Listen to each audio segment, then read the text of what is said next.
Hi everyone, and welcome to my amateur watch blog. This is my first video I've ever done, so bear with me, but I'm really excited to bring you just my fascination with watches. Rolexes in particular are something that I'm really getting into right now, and I'm just starting to build a small collection. So I think that, in this age of technology, it's important to realize that there are still beautifully crafted timepieces out there that might not tell you your heartbeat or when you should breathe, but when you look down at them, they are a symbol of achievement, a symbol of quality, and a symbol of a time when perhaps we had more time to ourselves. So in this first video, I'm kind of excited. I've got the opportunity to show you two really nice timepieces and kind of compare and contrast them. They're very similar in some ways, and they're very different in a lot of ways. So let me introduce you.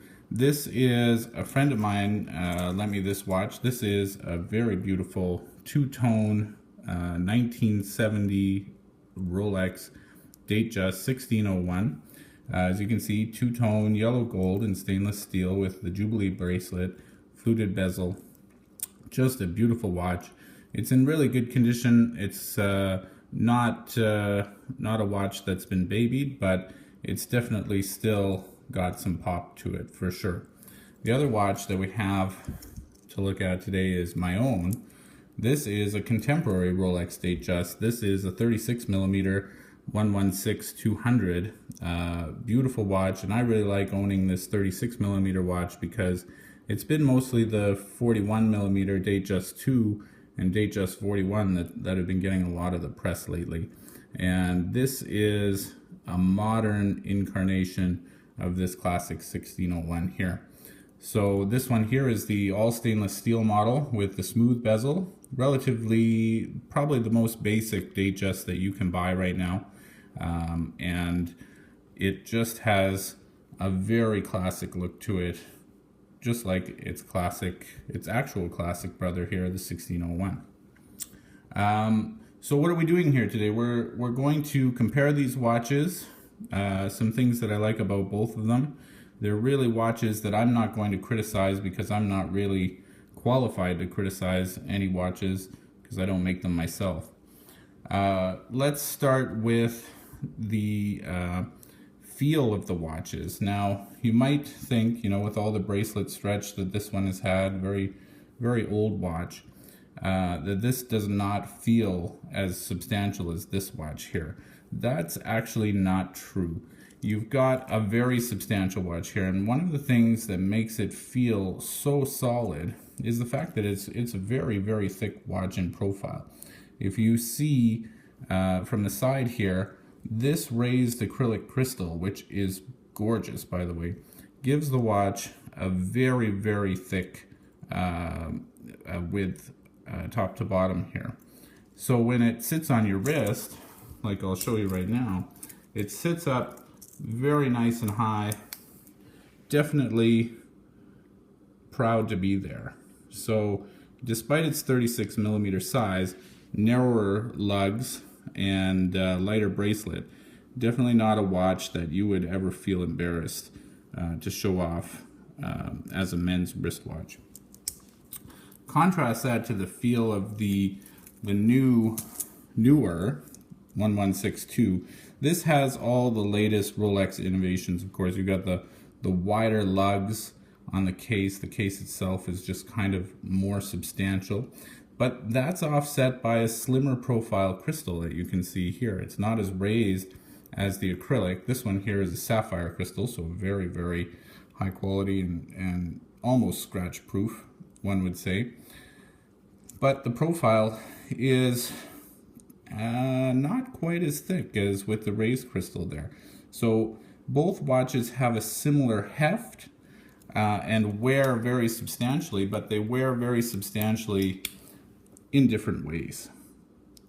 So definitely don't let anybody tell you that 36mm is too small, especially when you're talking about a Rolex.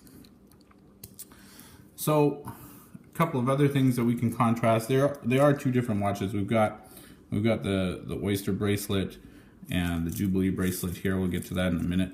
The dial on this 1601 is just gorgeous. You've got a very brilliant silver radiant dial to it, much like what they do today with the sunburst dials. The yellow gold indices are the baton markers. And you'll notice too that the text, when we show you both dials, that the text on both dials is virtually the same in terms of appearance and position. So gorgeous dial there. Got a little bit of a 3D look at the outer edge as well. Let's take a look at the new one. So this one I really like. I selected this watch because of the white enamel dial and the white gold Roman numerals. It makes this watch quite upscale looking, despite the more basic smooth bezel and sporty oyster bracelet. So you've got sort of the best of both worlds with this combination here. Again, very, very similar to the 1601. Why change something that's already a success? So we're going to talk about the movement real quick here, because Rolex, of course, wouldn't be a Rolex without a great engine behind it. This 1601 has, I believe it's the 1575 movement, which is considered one of the best movements, very much a workhorse, and you can see that even today it's still keeping great time. You notice though the second hand has a little bit more of a staccato beat than we'll see on the contemporary one. So the contemporary one, much more updated movement, 3135, again considered the modern workhorse Rolex movement here, with definitely more of a sweep in the second hand there. But still, both watches keeping excellent time, and probably will keep great time if properly serviced for the next 50 or 60 years. So one area where these watches really differ is the bracelet. So on the 1601, you've got a Jubilee bracelet, which you can still get on modern Rolex Datejusts as well. But this is a very, very classic bracelet. You see over the years the stretch that it has kind of gained on it. That's typical of older Datejusts with the Jubilee bracelet.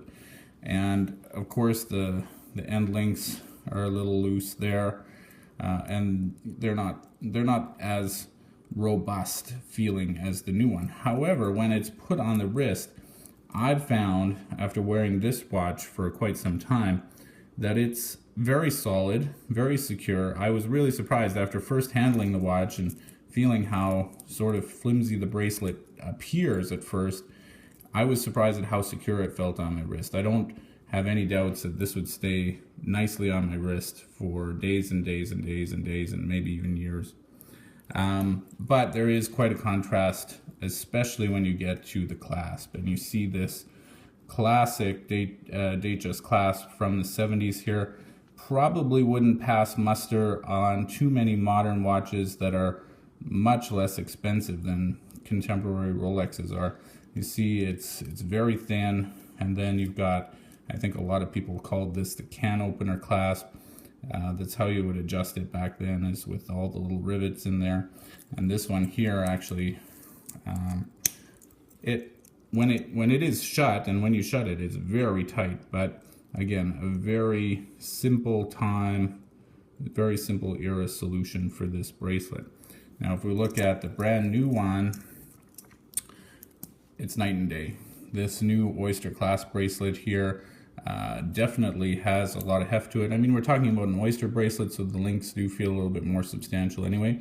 You have the solid end links, which add to the weight of the watch as well, and everything feels just a little bit more substantial in the bracelet. But the clear difference here is your clasp, and your clasp makes this watch pretty modern in terms, in contradiction to the 1601. Very thick clasp here, and then this piece right here is so substantial, nicely textured and logoed compared to the 1601, and it's just like butter in terms of opening and closing it. Another comfort feature, so you saw on the 1601 there was little holes here where you'd have to adjust the bracelet. This has the Easy Link extension where you can just shorten the bracelet or lengthen it in split seconds. And that really makes all the difference depending on how you want to wear the watch, and if you're wearing the watch on a hot day or a cold day, casually or more formally. So definitely a big difference in terms of the bracelet there. So why would you have both of these watches? I definitely aspire to own a vintage Datejust one day. I really like owning this 116-200. It was my first Rolex, and I don't think I'll ever sell it.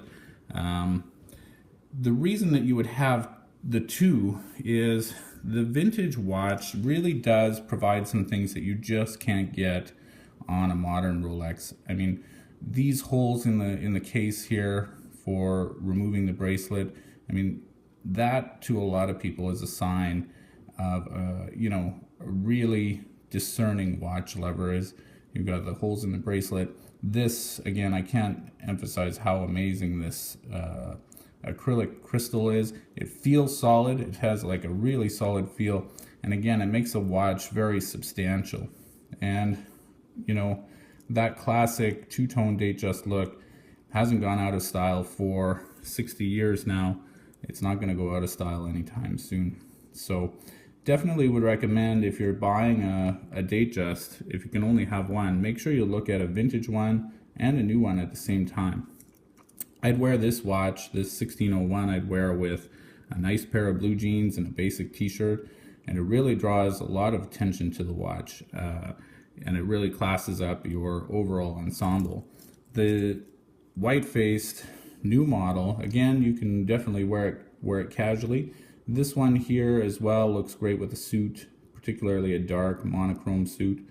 And but again, very versatile watch. And you know, you can buy the Datejust with all sorts of different dials, bracelet options, and that kind of thing to suit your personal taste. So I hope you've enjoyed this comparison of two great Rolex Datejust watches. Hopefully I'm going to put more videos up in the future, but this has been my first attempt. So please let me know what you think in the comments, and hope to see you real soon again.